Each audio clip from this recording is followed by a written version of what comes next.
मुझे अपने साथ Canada as a new immigrant $1,000 लाना चाहिए, 2,000 लाने चाहिए, 5,000 लाने चाहिए।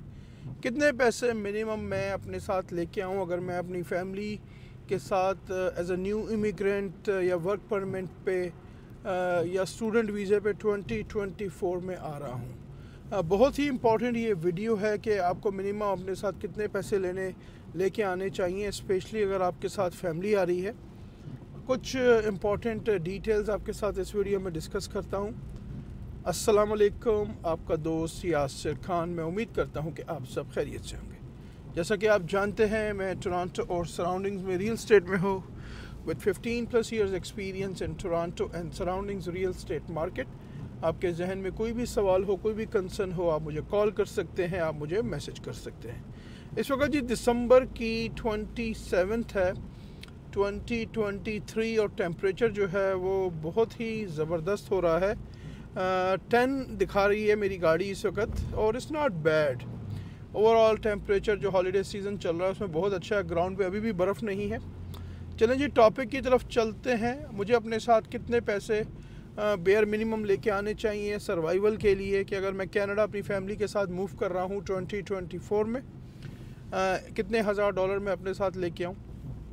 सबसे पहले तो आप जब भी आएँ कनाडा या दुनिया में कहीं पे भी जाएं तो आप अच्छे तरीके से उस जगह की ओवरऑल एक्सपेंस को रिसर्च करें कि वहाँ पे चीज़ें कितनी महंगी हैं।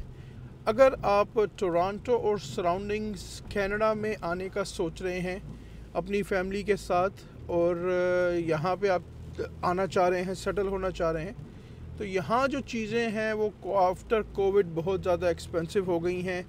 रेंट की अगर हम बात करें, ग्रोसरीज़ की अगर हम बात करें, जो मेन चीज़ें हैं, तो रेंट अगर आप GTA ग्रेटर टोरंटो एरिया के करीब रहना चाह रहे हैं, टोरंटो के करीब रहना चाह रहे हैं और आपके साथ फैमिली है, हस्बैंड वाइफ हैं और 2-3 बच्चे हैं, तो फॉर एग्ज़ाम्पल अगर आपको 2 बेडरूम या 3 बेडरूम का कोई हाउस चाहिए तो उसका जो इस वक्त रेंट चल रहा है, अगर हम 3 बेडरूम की बात करते हैं और तो उसका जो रेंट है टोरंटो से 30-40 kilometres 50 kilometres greater Toronto area की अगर हम बात करें तो वो मोर और लेस $3,000 है, एक रफ नंबर। वो 3200 भी हो सकता है, वो $3,500 भी हो सकता है। इट ऑल डिपेंड्स कि आप कहाँ पे रह रहे हैं। आपने रेंट पे करना है, प्लस आपने उसकी यूटिलिटीज़ पे करनी है। यूटिलिटीज़ अराउंड $400, जिसमें आपने कंटेंट इंश्योरेंस लेनी है, इंटरनेट होगा आपका घर का, और आपके इलेक्ट्रिक के बिल, गैस के बिल और वाटर के बिल तो around 350 give and take. It all depends कि आप कितना कंज्यूम करते हैं, कितना यूज़ करते हैं, राइट। प्लस आपकी ग्रोसरीज जो है वो काफ़ी क्वाइट एक्सपेंसिव हो गई हैं। Give and take with family रफली अगर मैं बात करूँ तो $1,000 to $1,200 ये बहुत ही एक रीज़नेबल नंबर है। तो अगर आप फॉर एग्ज़ाम्पल $1,000 को ले लेते हैं तो $3,000 फॉर एग्ज़ाम्पल आपका रेंट हुआ, 1,000 की ग्रोसरी हुई, ये 4,000 हो गए। आपके यूटिलिटीज़ अराउंड $400, तो $4,400 पे आप खड़े हैं। अब जैसे ही आप कनाडा आएंगे आप, और आपको अगर फॉर एग्ज़ाम्पल जॉब नहीं मिलती, तो जब आप रेंट करेंगे प्रॉपर्टी तो आपको फर्स्ट मंथ का और लास्ट मंथ का रेंट पे करना है अप फ्रंट, ठीक है। प्लस आप फिर सेलफोन के कनेक्शंस लेंगे, इंटरनेट के कनेक्शंस लेंगे, ट्रांसपोर्टेशन पे पैसे खर्च करेंगे। तो आप अपनी फुल रिसर्च करके आएँ। अगर आप अपनी फैमिली के साथ आना चाह रहे हैं 2024 में, तो मेरे हिसाब से आपको कम से कम $15,000 साथ लेके आने चाहिए, कम से कम। अगर हम बात करते हैं पाकिस्तान से अगर आप आ रहे हैं तो इस वक्त जो $1 कैनेडियन है वो पाकिस्तानी रुपीस के मुताबिक अराउंड 205 या 210 के करीब रफली बैठता है। तो चलिए अगर हम 200 रुपीज़ का नंबर ले लेते हैं और अगर आप अपने साथ फॉर एग्ज़ाम्पल $1,000 या $2,000 लेके आते हैं तो ये 4 लाख रुपए बनते हैं। तो ये आपके लिए शुरू के लिए बहुत टफ़ हो जाएगा अगर आप 1,000 या $2,000 लेके आते हैं और आप ये अज्यूम कर रहे हैं कि आप आएंगे और आपको यहाँ पे जॉब मिल जाएगी। तो ये पॉसिबिलिटी हो भी सकती है, बाज़ औक़ात इस चीज़ में थोड़ा सा टाइम भी लगता है, बाज़ औक़ात लोग परेशान हो जाते हैं फैमिली के साथ, क्योंकि जब आप रेंट करेंगे तो फर्स्ट मंथ का और लास्ट मंथ का आपको रेंट पे करना है अप फ्रंट। तो फॉर एग्जांपल आपका अगर $3000 रेंट है तो आपने $6000 रेंट अप फ्रंट पे कर दिया।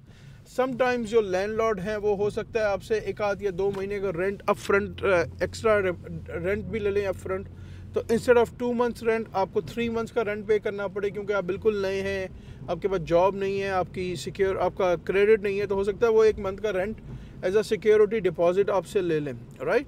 तो अगर आप अपने साथ आ रहे हैं और अपने साथ 2000 या $3000 लेके आ रहे हैं और आप अपनी फैमिली के साथ आ रहे हैं, तो आपके लिए खुदा ना खास्ता कोई ना कोई प्रॉब्लम हो सकता है कि अगर आपको जॉब 1 महीना या 2 महीने नहीं मिली, समटाइम्स लोगों को 2-3 महीने भी लग जाते हैं। It all depends to find a job, right. इतना आसान नहीं है यहाँ पे। सबसे पहले आप आएंगे, आप यहाँ पे कम्युनिकेशन को देखेंगे, अब ट्रांसपोर्टेशन को देखेंगे, रास्ते वगैरह अंडरस्टैंड करेंगे, राइट, कहाँ पे आप रह रहे हैं, बहुत सारी चीज़ें मैटर करती हैं। तो अगर आपके पास इनफ पैसे नहीं होंगे तो आप शुरू में स्टक हो सकते हैं।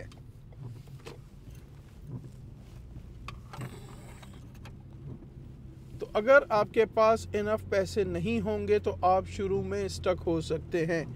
समटाइम्स यहाँ पे सेटल होते होते 2-3 महीने 4 महीने लग जाते हैं। तो कम अज़ कम एज अ प्रोफेशनल मुझे कनाडा में तकरीबन 20-22 साल हो चुके हैं और मैं रियल स्टेट में हूँ, तो मैं कम्युनिटी में काफ़ी इन्वॉल्व हूँ। काफ़ी सारे लोग बेचारे परेशान हो रहे हैं, प्रॉब्लम्स में आ रहे हैं। कुछ रिसेंटली केसेस आए हैं जो कि मस्जिद में गए वो लोग, उनको आए हुए हफ्ता हुआ और वहाँ पे जाके उन्होंने मस्जिद से ज़कात के पैसे मांगे, लिल्लाह में पैसे मांगे कि हमारी हेल्प करें, हम फैमिली के साथ आए हैं और हमें हेल्प की ज़रूरत है और हमारे पास इनफ पैसे नहीं हैं। तो अगेन अगर आप पाकिस्तान से आ रहे हैं और अगर आप $1000 अपने साथ लेके आ रहे हैं तो वो 2 लाख रुपए के करीब बनते हैं प्लस में।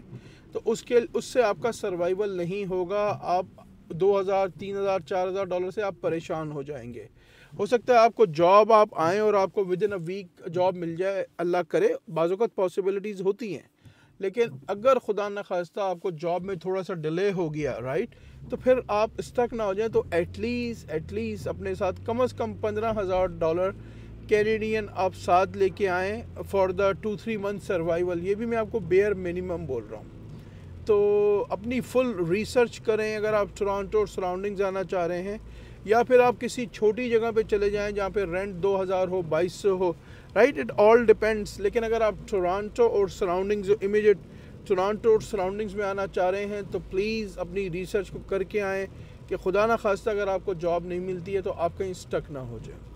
मैं उम्मीद करता हूँ आज की वीडियो आपको काफ़ी पसंद आई होगी। अगर अभी तक आपने मेरे चैनल को लाइक या सब्सक्राइब नहीं किया, इसको लाइक करें, सब्सक्राइब करें, शेयर करें, हंसते रहें, मुस्कुराते रहें, खुशियाँ बांटते रहें। अल्लाह हाफिज़, all the best and take care.